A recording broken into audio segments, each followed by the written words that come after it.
Hello and welcome to the next episode of EVS Talks. Today's discussion will be hosted by myself and Morgan Yanovich, Green Rep Institute. And I would like to thank our guest, Louise Johansen, Head of Programs at the Vegetarian Society of Denmark. Thank you for being with us today and for sharing your expertise and insights. And today we are going to talk about Denmark's groundbreaking national action plan for transforming towards a more plant-based food system. So without further delay, let's dive into the first question. Thank you so much, Safka and Louise. It's such a pleasure to have the opportunity to collaborate with you as Green Ref Institute on the EU level for the food system transition. And well, Denmark has been making headlines lately with its groundbreaking policies and solutions aimed at creating a more sustainable, healthy, and ethical world. I mean, just look at the news about Denmark rolling out Europe's first carbon tax on agriculture to cut 70% of emissions by 2030. And that is truly impressive. And of course, the action plan for plant-based food has been making waves globally. And I'd love to dive deeper into what sets Denmark apart as a leader in the plant-based transition. So what do you think has been the recipe for the Denmark's success in this movement? Thank you so much, Morgan, and also thank you so much for inviting me here to talk about the policy initiatives that that's been going on here in Denmark as well. So firstly, I would like to see that, I think why people have been very keen on what is going on here in Denmark is, of course, especially related to all the policy initiative and especially also the government public funding that have been dispersed here also for plant-based initiative. And that's what, of course, have to attract a lot of attention also like on the European level and, of course, also on the international level. So from your questions, we have tried to reflect a little bit of which factors have paved the way to kind of these policy initiative and the funding also for the whole plant-based development in Denmark. And I think I would like to point out 5 initiatives and then some 2 cost-cutting, I have called it, elements. And I think the first one I would say is also like one of the things that we have done here is like patiently develop really good contacts with different political parties, which also have taken quite some time as well. But we're trying to do it by inspiring and opening the politicians' eyes also to this whole plant-based food development also, and also providing them with the concrete and realistic policy input as well. And when we talked about policy input, some of the policy proposal, which of course can vary culturally, there have been something about plant-based option in policy, public canteens, for example. It's like a policy proposal that perhaps often will find momentum. Then we have also focused on post-education for kitchen professionals as well, kind of how can we also give them competencies to do delicious and healthy plant-based food. Then also looking into policy proposal also perhaps about what could be the economic and health benefits actually if the population ate more plant-based. And in Denmark, we also had new dietary guidelines back in 2020.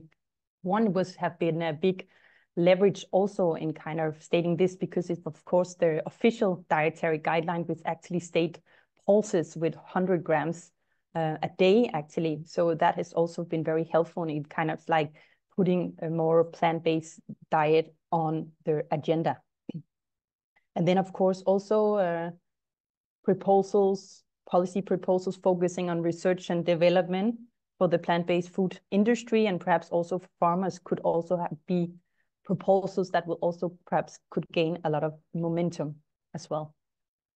And then one of the other things that we did in this process was also that we, back in 2020, developed a network for plant protein, which started also with government funding. And it's a network for professionals from the whole food value chain. And from it started up to now, it actually have 220 members and is also considered like the key forum for the plant-based agenda in Denmark. And also in the last few years, other stakeholders within the food space have also developed networks as well, also, but inspired by this. And this network is hosting conferences, seminars, matchmaking around different topics related to the plant-based agenda really broadly, and also covering the whole value chain as well. And when we set up this network, we actually also got like a backup or support from key stakeholders like involved in this, also would like to see more plant-based development. And that some of the key stakeholders was Organic Denmark, also the Plant-Based Business Association, which we have here, Green Organization, and also a large retailer group called Coop here in Denmark. And so also having government funding for the first 2 years also help us with communicating, and also increase the legitimacy when we started this network as well. So having a network with like multiple stakeholders, actually looking across the whole value chain, inspiring and opening people's eyes to what can this sector do, and what is needed, what is the challenges and barriers toward kind of seeing more plant-based food development. So the third one also was a collaboration that we have with farmers, that together with Organic Denmark, which is a farmers association for organic farmers and also especially food professionals, we created like a joint platform back in 2020. And what it's called is the Danish Center for a Plant-Based and Organic Future. And this collaboration or joint platform is also a place where a lot of we deliver a lot of science-based knowledge, but also practical solutions to implement. So what we kind of have experienced, that a lot of stakeholders will contact us about the collaboration. And also in the center, which I think I will come back to later, we also host a lot of different projects, also everyone working towards developing the plant-based food value chain, but of course with our organic element also in this as well. So the collaboration here also with farmers have been quite important as well. Then we also did a collaboration with conventional farmers also, and it was the biggest farmers association, also the Danish Agriculture and Food Council, which reached out to us also after they participated actually in one of the conferences in the network for plant protein. So they were quite interesting actually to see if we would like to develop a research and development strategy for plant-based foods with them. And that's also happened back in 2020, and we did it with them, of course, and also a think tank called FREI as well. So 3 different partners. And the Danish Agri-Food and Food Council, they also have, you know, Arla and Danish Crown as members as well also. And also this type of collaboration, our reflection, also the feeling we had afterward, that it was helping us mainstreaming this agenda, like also these farmers and this association coming into the picture also helped mainstream their agenda quite a lot also. And also because we, having them engaged, also made some of the political project, you can say, more to the right, a bit more relaxed. And also we were focusing also a bit about the business opportunity also, which helped also key central party be more positive as well. And then of course we can of course say that we also have quite a lot of disagreement with them also, like also seeing over time the transition of the whole farming and also the reduction of animals. But I think this collaboration with them also shows that there are something that we can agree on, and kind of like also collaborate on those parts is also really important, and having them engaged and on board as well. So the R&D here is kind of the key focal point of this. That was something that we collaborated on. More R&D for the plant-based food, and also to strengthen the whole value chain as well. So the last one I will mention was actually more or less simultaneous with this research and development strategy we did with the conventional farmer. We also, together with 4 other green NGOs and also the Plant-Based Business Association, created a vision report also, and we called it From Feed to Food. So the focus on actually on having more attention to the food part. And that was also published back in 2020. And especially what we saw here, that we did an important compromise in this report, was actually that we put especially the business potential and showing what was going on in this field in the front of the report. So not putting all the challenges and barriers and wanted all of the problems first, but actually seeing what is the potential, what do we see here, what is already going on, to actually create this kind of narrative, a positive, that this area has a lot of potential and a lot of things are already going on here.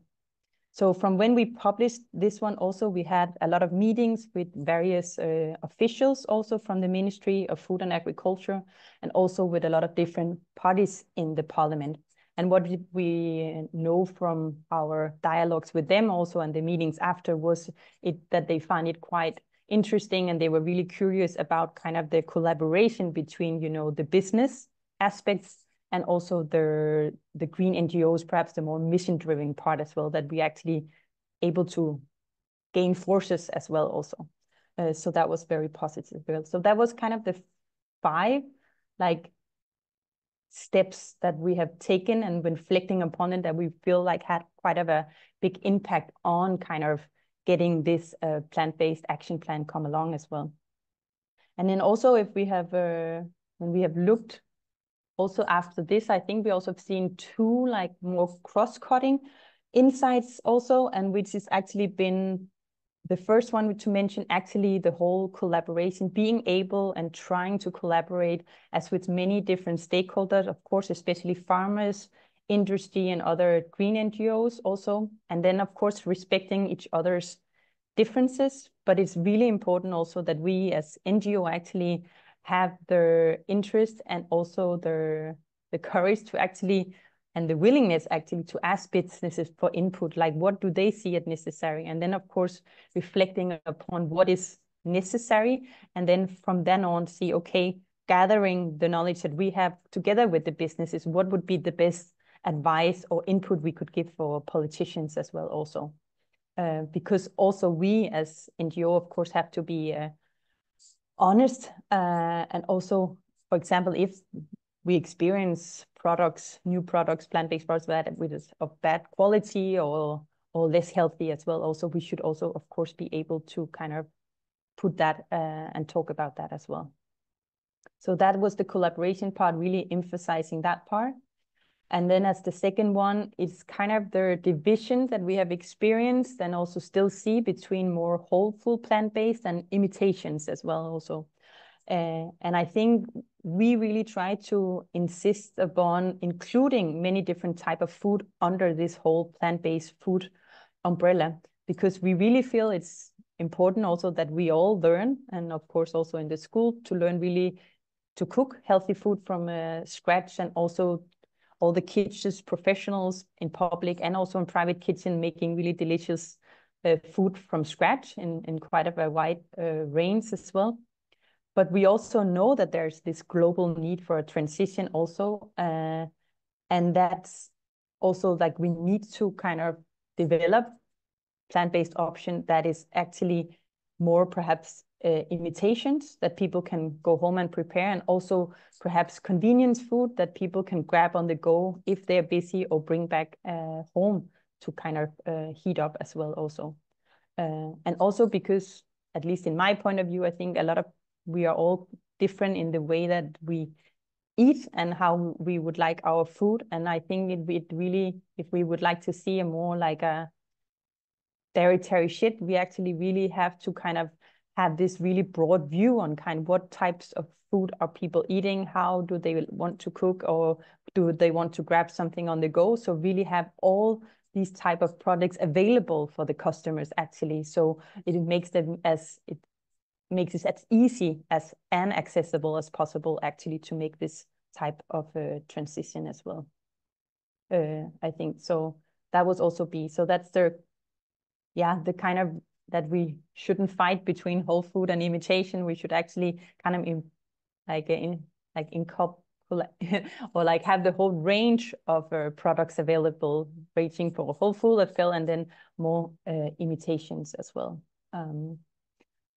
Yes, so I think that was the major thing. And then, of course, just as I briefly mentioned, we were very Danish also like a leverage point that was the new dietary guidelines that I just mentioned briefly in the beginning, which also have been very helpful, and they were kind of derived from the Eat Lancet as well also. But having official guidelines, which is actually promoting, they call it plant rich, and actually have a specific recommendation toward more pulses would also help, have been helping a lot of, especially also for kitchen professionals, but also kind of mainstreaming and highlighting the agenda about this kind of switch to more plant-rich diet.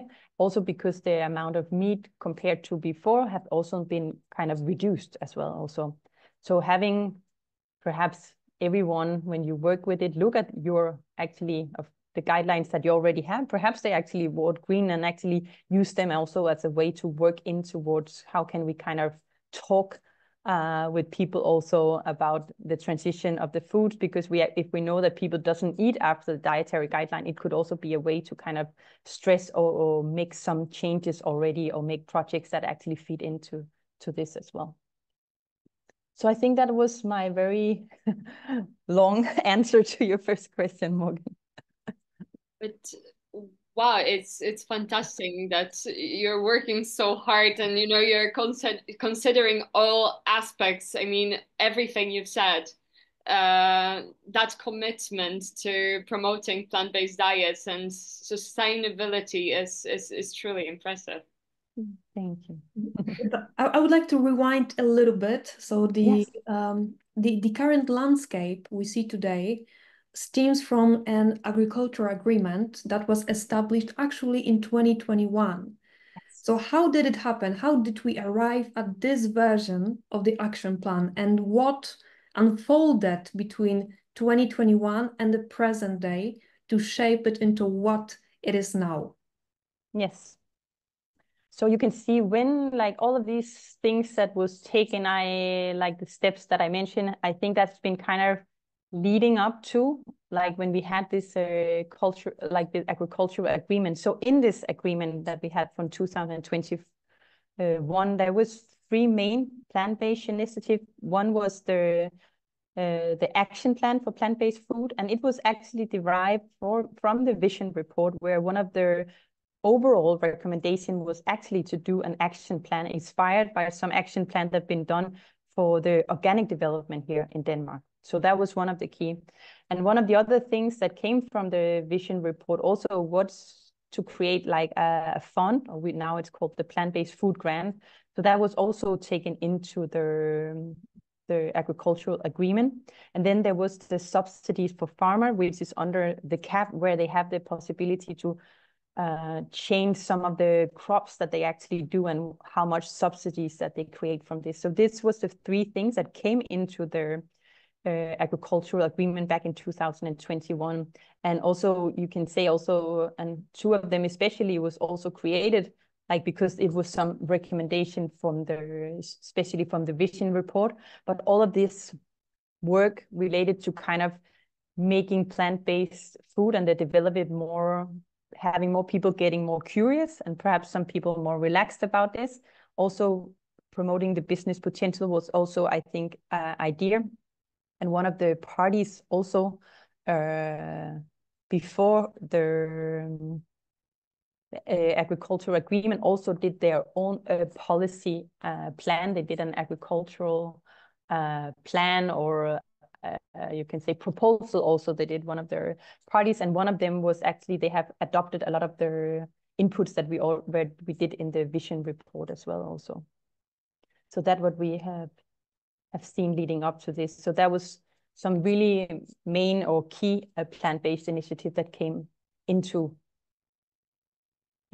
being like realized, or you can say like official back in 2021 when we had the agricultural deal. Wow. Yeah.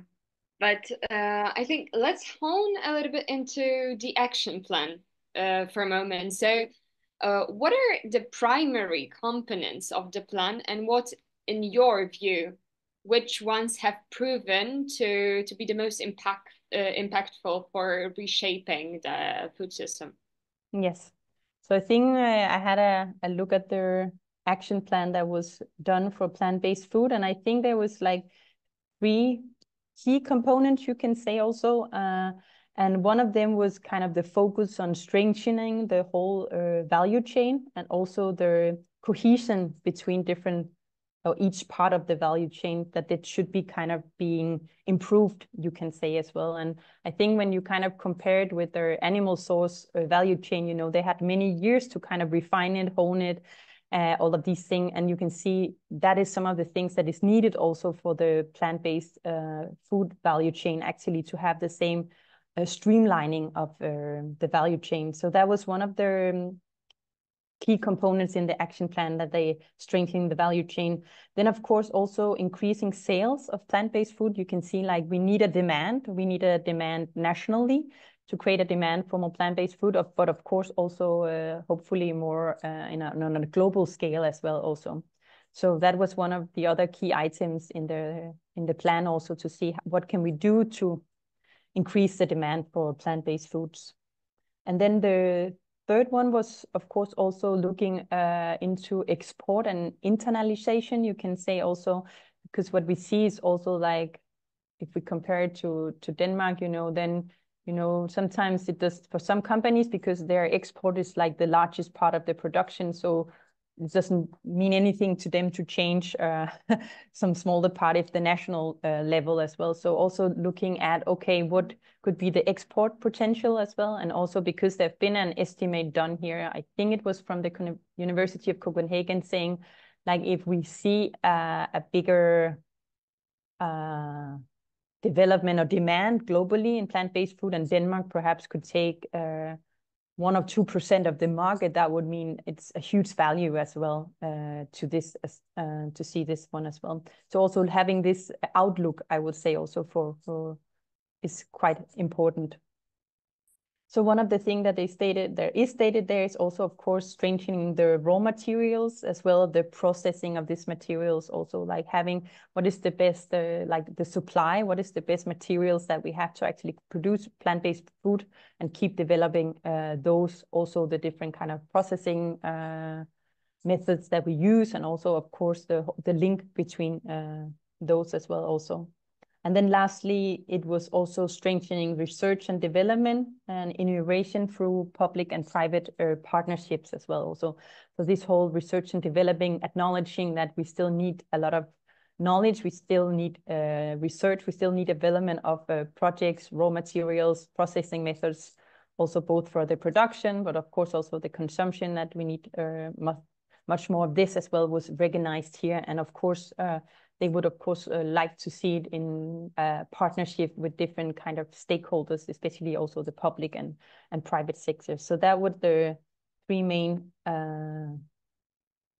topics as well, I would say. And if you can say also in the pre-phase of this action plan, which was signed by the Minister of Food and Agriculture, one of the first sentences states, and here is a quote from their action plan, saying, "Plant-based foods are the future. If we want to reduce the climate footprint within the agricultural sector, then we all have to eat more plant-based food, as according to the official dietary guidelines." So also there, it's, I would say, quite ambitious and straightforward, putting like actually it is some of our future food as well.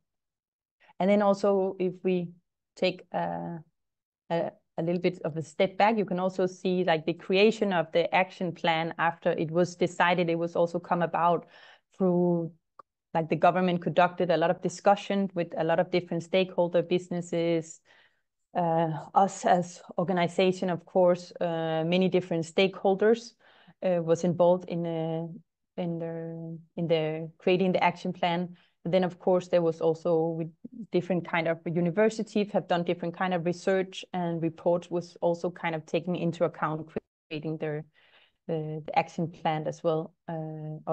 So I would say, if I need to look into the plan, I think like conclusion, I would say the upside, I think the really strong part of this action plan is like it has a very holistic approach also. It's include all of the different aspects towards kind of how can we create a strong plant-based food value chain and strengthening the development. There's many different parts that have to be strengthened and developed. So I think that is very, very positive as well. And then under the downside would say, like, we hope for an action plan would have like concrete targets in it. And that didn't came about also. And then also, if you can say the lack of, we call it new money, because a lot of the things that it is put in there in the action plan was initiative or money that was already allocated through different kind of policy or different kind of agreements or different kind of strategies. So there wasn't kind of something extra coming in when they promoted the action plan as well. Yeah, I think that was. And that is all very impressive. And I want to actually ask you about this initial amount that was set for the action plan for the years 2023, 2030, because that was 90 million euros. However, it has increased by 25 million euros to overall more than 115 million. So why did we witness this increase? Yeah, it's a good question. I think for stepping back, because like, as I said, the whole funding was actually put into this plant-based food grant as well. So it was created with funding as well. And you can say it's in some way it was a bit the other way around, because the plant-based food grant was established before the action plan actually came along. So we actually they already kind of started giving out money to strengthening the plant-based food sector. And that was actually where the money was allocated. So from the first one, there was allocated, but in Danish kroner, 675 million for the period from 2023 to 2030 as well. So this 8-year period. And then we have seen some allocation of money through other political deals. And I think especially that is also because they can see that both because there have been like a lot of application for the plant-based food grant, and the amount they have been applied for is much larger than actually the money that was be able to be given in the plant-based food grant.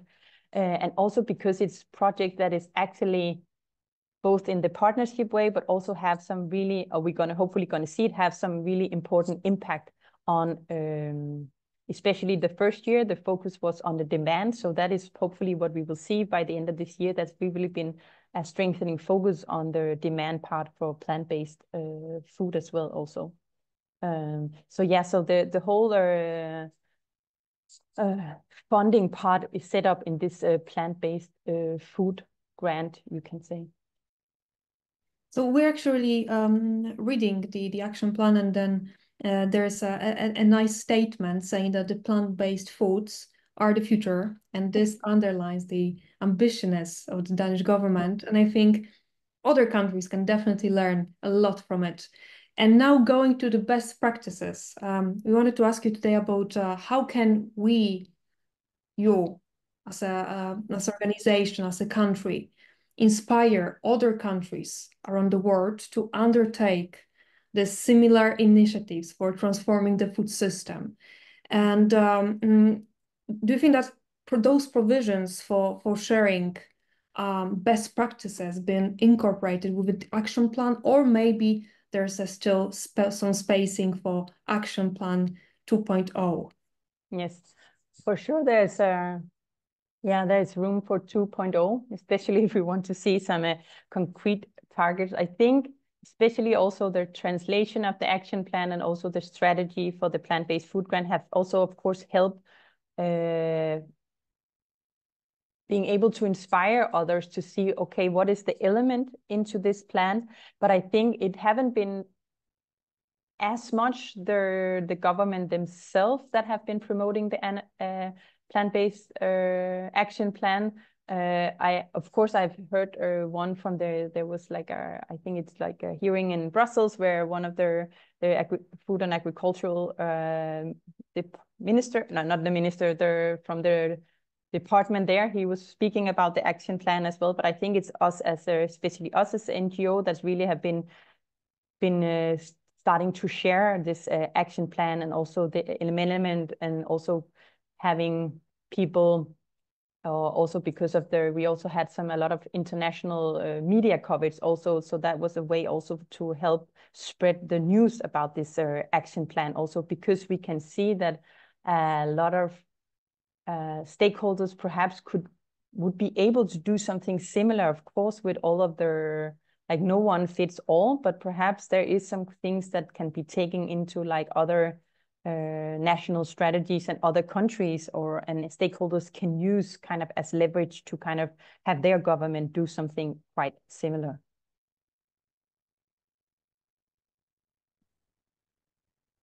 Yeah, but I'm wondering, like, any plan or policy, the Danish action plan likely faces challenges, right? Once Uh, again, sorry? I'm asking, like, any plan or policy, the Danish action plan likely faces challenges as well. Hmm. Because I'm thinking, I'm sorry, but I just wanted to ask, what are the main kind of obstacles to implement the provisions of the plan? I think it's a lot of, because there was no like extra money added, it's a lot about organization, seeing the possibilities for kind of doing the initiative that it was actually stated in the action plan. And you can see they have in each chapter of the action plan, they have like a box where they said, we encourage other stakeholders to apply for funding or do this and do this. So I think some of the initiatives that is stated in the action plan, I think it's also kind of a proposal from the government for other stakeholders to step up or actually say, okay, they suggest we do this. Would somebody be interesting to collaborate together? Would it be a good idea that we go together, apply for a project in the plant-based food grant or some other kind of funding to actually have this come about? So I think of course, they have something that the government needs to do, but a lot of things are other stakeholders needing to push like the different aims forward as well. And a lot of the things that they would like to see in their action plan would also be needed, like other organizations, stakeholders doing projects that could actually lift this kind of ambition, I would say. And also, of course, coming from a project to actually having it, of course, implemented, having as a something that is kind of business as usual, kind of implemented as something that is not a project running, but it's actually integrated in the way that the work is set up. And then, of course, for the action plan to be kind of, you can say, implemented or like all the initiative kind of getting to go out in real life, I think, of course, the funding part is very important, kind of keep advocating, of course, for money set aside for this development as well, because it is needed. It's still like a very new and still a growing sector, and a lot of things need to be done if we want to kind of have a really refined value chain, and of course also kind of keep pushing for like eating more plant-based food as well also. I think as you have mentioned, the challenges for sure will occur, but the action plan itself presents a very wide spectrum of activities. Yes. And there's a lack of concrete goals, which can be definitely repaired by the future increase of funding. And of course, this is definitely something worth doing some in-depth research around. For sure. And also as that was kind of the objective in the first round for the plant-based food grant, and also what we still hear when we talk about with stakeholders is, of course, that they would like to see an increase in demand. So I think that is still a very important element and something we have to be very focused on, every one of us working with this sector actually being able to increase the demand for these types of food. So even more stakeholders, also politicians, would be interested in actually in allocating more money, and seeing also the possibilities that is actually there on the market. So I think every one of us working in this with this agenda, you can say, we really have to have this as one of the top of mind, I would say also. And then every country might have different kind of strategy. There can be different challenges, and people can be in a different like there is differences, but kind of say, how can we kind of remove the obstacles for people not wanting to eat more plant-based or healthy or sustainable foods, and what can be done about this in various ways, I would say. I think you have underlined very much the need of collaboration of various stakeholders, and thank you very much for that, because collaboration, partnership, and inclusion, of course, are very critical to the success of building our common future. And I think there's a lot to think about in terms of how we can be even more effective as a movement at the local, national, and of course the global level. But I wanted to move on to the last question of today's talk. I would like to ask you about the opportunities to further improve the action plan. So what aspects do you believe were either overlooked or insufficiently addressed in the current plan? And what do you think should be included in the future iteration to ensure a comprehensive approach to transforming the food system towards more plant-based option? Yeah, perhaps you will have some ideas for us, so please send them our way. I think, as we already, I already touched upon a bit, I think it has this holistic approach already, which I think is very important also to have. That is kind of, we have to look at the whole food value chains also. So that is, and also because it's actually had so many stakeholders coming in, and also inspiring the action plan has really been strengthening that, of course. I think, as I also said, I think it would be like 2.0. It would, of course, be having more concrete, or having concrete targets there would actually help strengthening also, because then it would be also more clearly who actually have their mandate or who is responsible to see this happen. And now it's perhaps a bit more diffuse. There's no one who's really, like, you know, have the responsibility to get us there. You can say it's not placed anywhere. So the responsibility part as well. And then, of course, I think to kind of succeed with their action plan already, it would, of course, mean that we would like to see even more funding, and we cannot still see like also the very good application, seeing very interesting application coming in, and also for the next round, it haven't been published yet, so we don't know, but we can see that it has been a very, people have been very keen to apply for the fund, and also to see that there seems to be more good projects that could actually be funded, but the funding isn't there as well. So that would be a major thing as well. And then, of course, you can perhaps also put a bit more focusing how can we leveling the playing field also, because what we can see, I think different studies have been published now also saying like also their subsidies going into, for example, when we have research and development in plant-based and also animal feed, it's very different as well. And also to see also how both in research and development, but also, of course, when you see production, which kind of supporting or subsidy schemes is actually set up to kind of perhaps playing not such a level playing field between plant-based food and animal source food as well.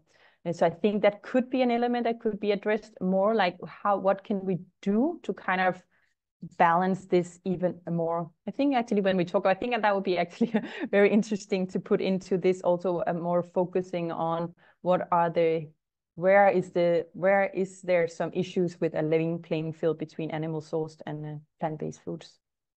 Yeah. So any good advice from you guys is, of course, much appreciated also. I mean, I think we all have to learn from each other, and everything you've mentioned today is very inspiring, and I hope more countries get inspired on what Denmark is doing. So yeah, Morgan, do you want to add anything? Well, that's it from me. I think today's talk with you was very informative, very mind-opening, and we can definitely learn so much from your example, and we can bring some changes at the national and local level in Poland. Yeah, thank you so much. I know you also are working really insisting and really with a lot of accuracy also with the policy level, and that's of course very important.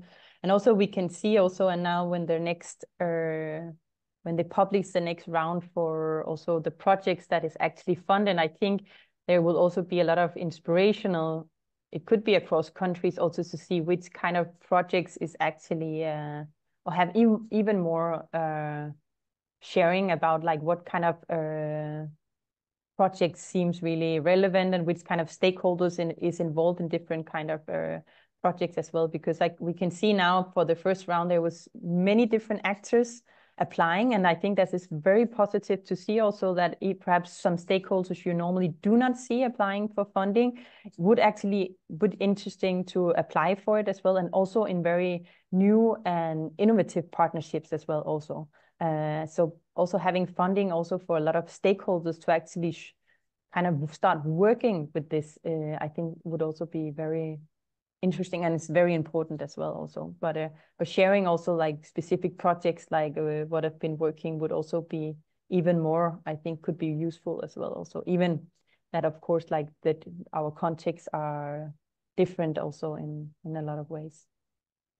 So who knows, maybe in a few years' time we'll meet again and we'll be able to present to you the plant-based action plan Polish version. That would be interesting. Yes, I know for sure you will be able to do that. I'm sure like Poland is very, yeah, I think you're very ambitious, but also would be able to do it. And of course, as we said, like perhaps it will not be possible to have like perhaps such a holistic or broad spectrum action plan for a start, but I think at least some kind of like some kind of plan or willingness to just to see like, okay, we can see that there's a market, there's also many good things coming from this also, so let's start perhaps drafting something that could to find support from a broad range of a politician or from the different political party as well.